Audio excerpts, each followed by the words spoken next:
They're at it again. They're making a Star Trek prequel. It's a proud annual tradition by now with the Star Trek tour.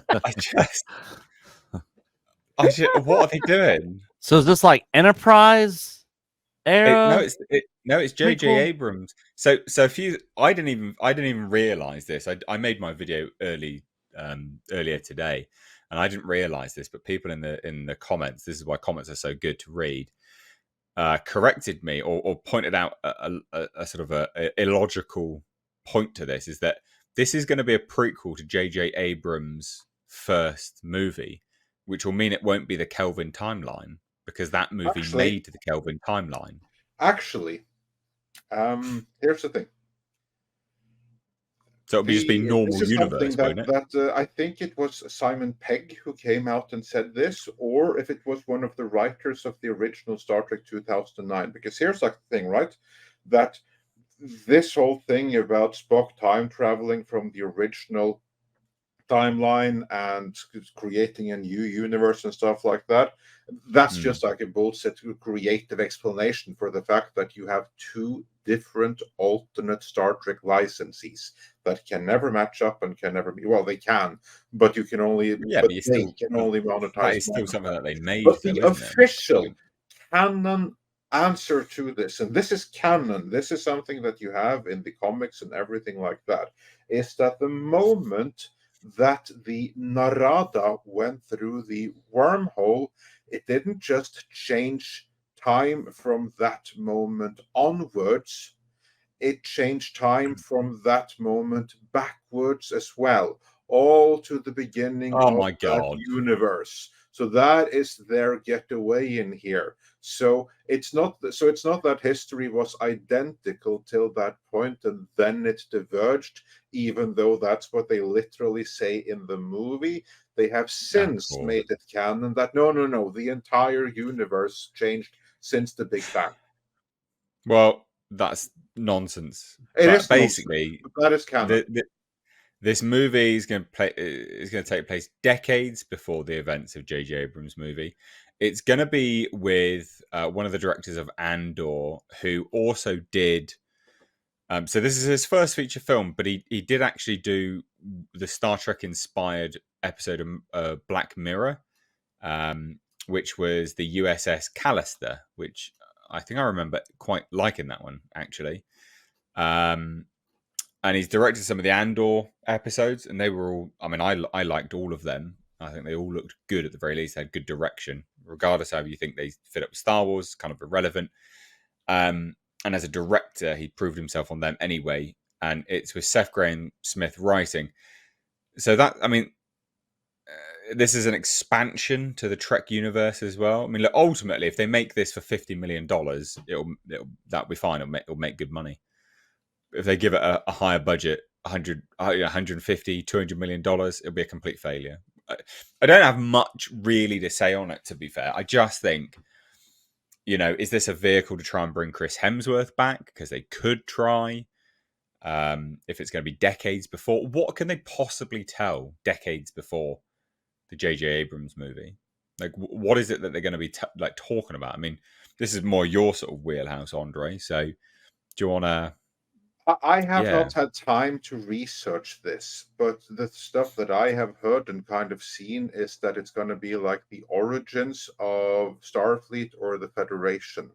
And that takes us kind of like back to the post-Enterprise era, because it would have been like after that, because there's about like a century, more or less, between the Enterprise or the Enterprise series and the events of Star Trek 09, about a century there. So it could be that they are then going back to a period that is right in between there and the events of Enterprise in the Kelvin universe. I can see that they're doing that, like maybe the first Romulan War or something like that. If they want to be really bastards about it, they could even do what's this thing that Alec Peters wanted to do with like the Axonauts and stuff, because that would also be right in this time frame with that captain that Alec Peters wanted to do. I forgot the name of that captain right now, but that actually would be a really cool, compelling story that I actually have wanted to see done on film for many, many years, long before Axonaut. And if they were to go back to that particular era, then that could be cool. It's just too bad that we'd be getting the Kelvin iteration of it, because no one likes the Kelvin universe. Could this be Star Trek Discovery in a movie? Not if they want it to succeed. And No, also, but Star Trek timeline-wise, Discovery is is it not around the the same Kelvin thing? universe. Oh my god, this is so confusing and so dog shit. What a waste of everyone's time. Yeah, well, this is okay. This is the first time this year that they've talked about Star Trek 4, but last year they talked about Star Trek 4 three times. This isn't Star Trek 4. Yeah, no, this is true. This isn't Star Trek 4. This is Star Trek -1. Oh, Yeah, God. this is a prequel to that. This is what I mean. That movie that they could never get off the ground before. Yeah, that's still not getting off the ground yet. They're doing a prequel to all of that. Star Trek -12. Complete joke. This is garbage. Stop.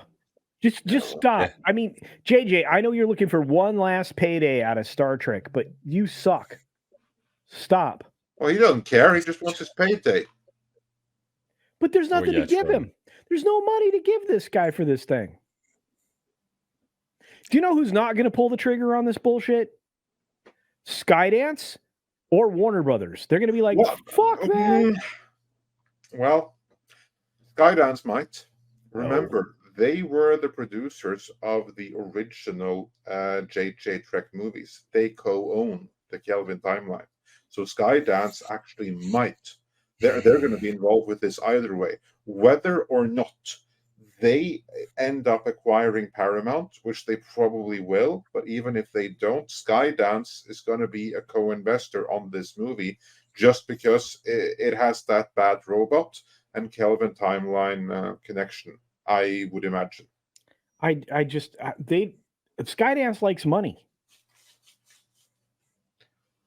Well, apparently not that much. A lot of these studios apparently like money, but so bizarre. This whole thing is so bizarre. I don't know whether this will even happen, to be honest.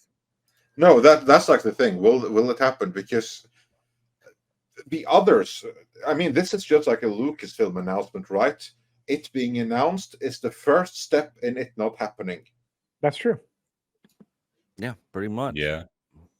Step one to cancellation right there. Yeah. So there's no guarantee That's genius. this is going to happen just because it's announced. That means nothing. That's genius. Oh, now I'm going to blank out the sign so I can use that for like 1,000 things. I made that. I know. I'm going to steal it. Oh, you did nice. You did well. You have to tell me what program you used for that. I shall reveal all my secrets once the stream ends. Well, there you go. Anyway, Star Trek -10 billion is happening, apparently. And, I don't think anyone really gives a shit. In fairness, I think it's probably only -350 million. Come on.